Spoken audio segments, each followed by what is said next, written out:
तो चलिए दोस्तों वीडियो की शुरुआत करते हैं। सबसे पहली कंपनी की बात करते हैं। पहली कंपनी का नाम है दोस्तों बीएससी लिमिटेड। बट इसको डिस्कस करने से पहले अगर आपने अभी तक चैनल को सब्सक्राइब नहीं किया है तो चैनल को सब्सक्राइब करके बेल आइकन को प्रेस कर लो ताकि आने वाली जितनी भी वीडियोस हैं उसका नोटिफिकेशन आपको सबसे पहले मिल सके।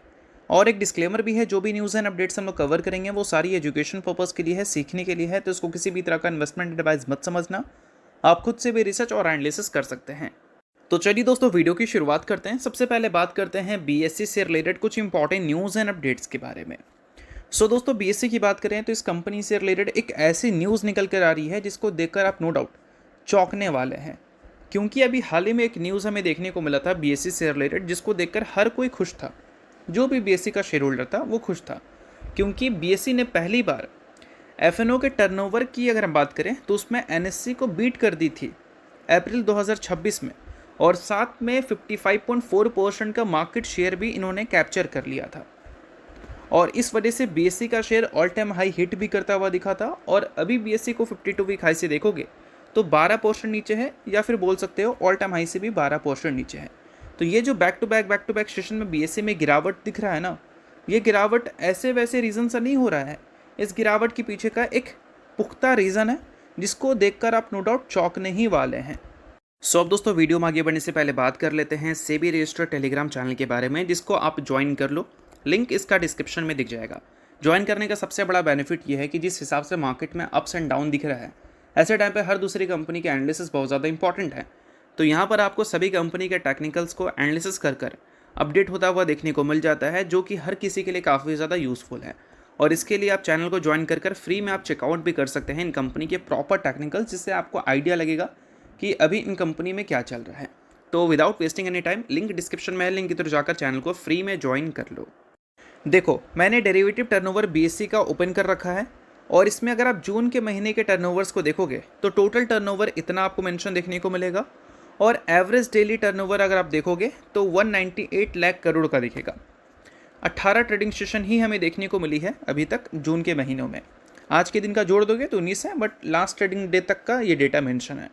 और वही अगर हम एनएससी की बात करें तो एनएससी का डेटा आपको दिखेगा यहाँ पर। टोटल टर्नओवर आपको यहाँ पर मेंशन देखने को मिल जाएगी।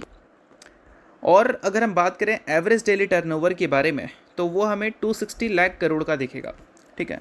बट सबसे इम्पॉर्टेंट बात ये है, सॉरी ये टोटल टर्नओवर नहीं है, टोटल टर्नओवर ये है, ये वाला, एक सेकंड, हाँ ये वाला देखो। टोटल टर्नओवर एनएससी का देखो और टोटल टर्नओवर बीएससी का देखो, और दोनों को अगर आप ऐड कर एवरेज डेली टर्नओवर निकालोगे ना तो लगभग 4.5 लाख, 4.5 नहीं 450 लाख करोड़ का निकलेगा, ठीक है। और उसमें 260 लाख करोड़ का नंबर एनएससी के पास हमें जाता हुआ दिख रहा है, और 198 लाख है ना, हाँ 198 लाख करोड़ का नंबर एवरेज डेली टर्नओवर का बीएससी के पास जाता हुआ दिख रहा है। तो इससे हम क्या समझ रहे हैं? इससे हम ये समझ रहे हैं कि अगर हम जून के महीने के डेटा की बात करें तो बीएससी एनएससी से बहुत ज़्यादा पीछे जा चुकी है। बीएससी जो अप्रैल में 55.4% का मार्केट शेयर लेकर बैठी थी ना, जून के महीने में एनएससी ने 57% का मार्केट शेयर गेन कर लिया है। और वही बीएससी के पास 43% का मार्केट शेयर है, जो कि एक टाइम पे 55.4% का मार्केट शेयर था। तो कहाँ 55 और कहाँ 43, जो 12% का मार्केट शेयर ड्रॉप हुआ है, यही गिरावट है बीएससी में रिसेंट टाइम में प्रॉफिट बुकिंग का। और ये चीज़ बहुत ही ज़्यादा इंपॉर्टेंट है। बट ऐसा नहीं कि ये सारी चीज़ें कंपनी के अर्निंग्स में बहुत ज़्यादा डैमेज कर देंगी। ये सारी चीज़ें नेगेटिव हो सकती हैं, बट अगर हम बीएससी के खुद के डेटा से जब हम कंपेयर करते हैं तो ईयर ऑन ईयर बेसिस पे जो डेटा है वो हमें अच्छे ही देखने को मिलते हैं अभी भी। तो ऐसा नहीं कि बीएससी के अर्निंग्स में इस वजह से इम्पैक्ट आएगा। बट ये न्यूज़ अभी तक कोई ब्रोकरेज हाउस ने हाईलाइट नहीं किया है कि बीएससी का मार्केट शेयर अप्रैल से जून के महीने में 12% से नीचे गिर गया है। और ये चीज़ें अगर कोई ब्रोकरेज फर्म के थ्रू हाईलाइट किया जाता है रिपोर्ट के ज़रिए, तो फिर उस टाइम बीएससी के शेयर में एक बड़ी प्रॉफिट बुकिंग भी दिख सकती है। इस चीज़ को ध्यान में रखना।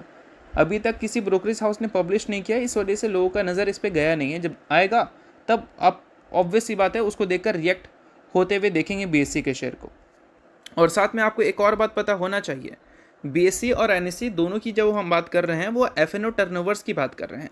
और एफएनओ टर्नओवर्स अभी के टाइम पे इंडिया का जो है वो पीक पर ही चल रहा है। और एफएनओ टर्नओवर्स जब पीक पर रहता है तो हम उम्मीद करते हैं कि इसमें कोई प्रॉब्लम्स ना आए, क्योंकि अगर कोई प्रॉब्लम्स आएगा तो इन कंपनीज़ के अर्निंग्स में उसका इम्पैक्ट हमें दिखेगा। और 1 जुलाई से हो सकता है कि आरबीआई एक न्यू रूल को इम्प्लीमेंट करती हुई दिख जाए, जो कि एफ.एन.ओ टर्नओवर्स के नंबर्स को डैमेज कर सकती है। और वो न्यू जो रूल्स हैं वो बैंकिंग्स को लेकर होगा और एमटीएफ को लेकर होगा।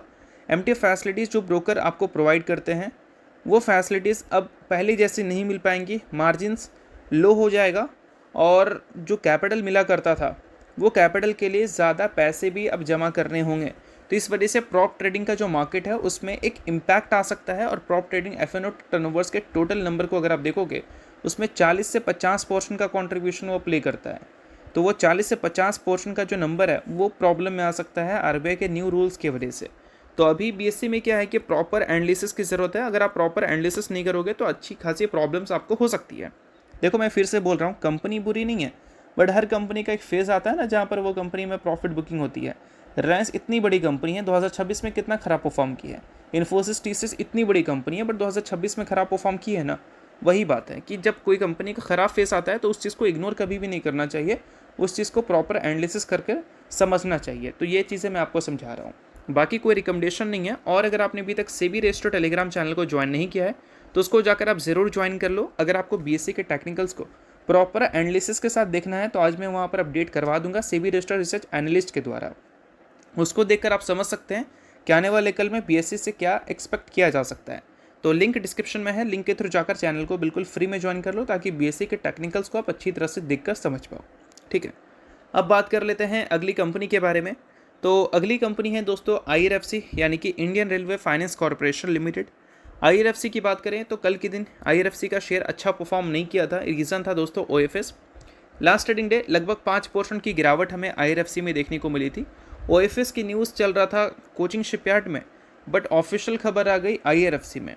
और कल के दिन नॉन रिटेल इन्वेस्टर्स के लिए था ओएफएस और आज के दिन है रिटेल इन्वेस्टर्स के लिए। अक्सर आपने देखा होगा कि ओएफएस की न्यूज़ की वजह से कोई भी कंपनी क्रैश होती है और ओएफएस का न्यूज़ हमेशा जिस दिन इम्प्लीमेंट होना है उसके एक दिन पहले ही हमें देखने को मिलता है, वो भी मार्केट बंद होने के बाद। ये क्यों होता है? इसके पीछे का रीज़न होता है, देखो एक कंपनी के प्रमोटर हैं, अगर ओएफएस के ज़रिए वो पैसा रेस करना चाह रही है तो इसका मतलब सिंपल सा ये है कि जो प्राइस है शेयर का वो वहीं पर रहे, वो बहुत ज़्यादा उनके लिए मैटर करेगा। क्योंकि अगर मान लो कोई कंपनी किसी कंपनी के शेयर को बेचकर अगर 100 करोड़ रुपए रेस कर रही है और वो कंपनी का शेयर प्राइस 20 रुपये का है, एग्जाम्पल के तौर पर देख लो, और ओएफएस की न्यूज़ की वजह से अगर वो शेयर प्राइस 18 रुपये पे आ जाए तो ये नंबर पे जब आएगा ना तो फिर ओएफएस का जो ऑफ़र होगा वो और भी ज़्यादा नीचे ले जाएगा 18 रुपये से, और वहाँ पर कंपनी के प्रमोटर को ज़्यादा शेयर्स बेचने पड़ेंगे 100 करोड़ रुपए रेस करने के लिए। और वही 20 रुपये पे ऑफ़र देती, मान लो 18 रुपये पर बेच देती, तो फिर वहाँ पर कम शेयर्स बेचने पड़ते हैं।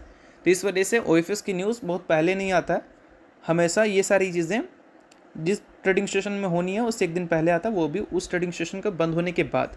बायबैक की न्यूज़ पहले आ जाती है क्योंकि वहाँ पर प्राइस फिक्स होता है, बट ओएफएस में प्राइस अप्स एंड डाउन बहुत ज़्यादा मैटर करता है प्रमोटर्स के लिए। और अभी रिसेंट टाइम में देखोगे तो आईआरएफसी में ऑलरेडी बड़ी गिरावट हमें देखने को मिली ही है। अब वहाँ पर ओएफएस आ गया तो गिरावट के बाद एक शार्प रिकवरी तो उम्मीद करना थोड़ा सा गलत ही है। बाकी कोर एक्सपेंशन सेक्टर्स अगर आप देखोगे आईआरएफसी के, जहाँ पर आईआरएफसी एक्सपैंड करना चाह रही है, तो उसमें urban and rapid transit system दिखेगा, जहाँ पर रिसेंटली कंपनी ने 13,500 करोड़ की फाइनेंसिंग एग्रीमेंट साइन की है हैदराबाद मेट्रो के साथ। उसके अलावा हाई स्पीड रेल की बात करें वहाँ पर भी कंपनी एक्सपेंड कर रही है। लॉजिस्टिक एंड फ्रेट की बात करें वहाँ पर भी एक्सपेंशन प्लान है कंपनी का। Port development, green renewable energy, private sector investments में भी कंपनी का एक्सपेंशन प्लान है। तो ये सारी चीज़ों को आप नोट कर समझ सकते हो क्योंकि यही सारी जगह आईआरएफसी फ्यूचर में आपको एक्सपैंड करती हुई दिखेगी। अब इसके अलावा अगली कंपनी की बात कर लेते हैं जिसका नाम है टीडी पावर सिस्टम। हाल ही में दोस्तों इस कंपनी ने अपने अर्निंग्स को रिपोर्ट किया था। अर्निंग्स के बाद कंपनी ने स्प्लिट अनाउंसमेंट किया था 1:2 के रेशियो में, यानी कि एक शेयर के बदले अपने इन्वेस्टर्स को 2 इक्विटी शेयर कंपनी ने देने का फैसला किया था। सो अगर आप इस कंपनी के इन्वेस्टर हैं तो इस न्यूज़ को आप नोट कर सकते हैं, इन्वेस्टर नहीं है आप इग्नोर कर सकते हैं। न्यूज़ थी इस वजह से मैंने बता दिया, बाकी ये किसी भी तरह का रिकमेंडेशन नहीं है। तो होप करता हूँ ये वीडियो आपको अच्छा लगेगा। लाइक कीजिए, पहली बार सब्सक्राइब कीजिए। वीडियो के लिए बहुत बहुत शुक्रिया।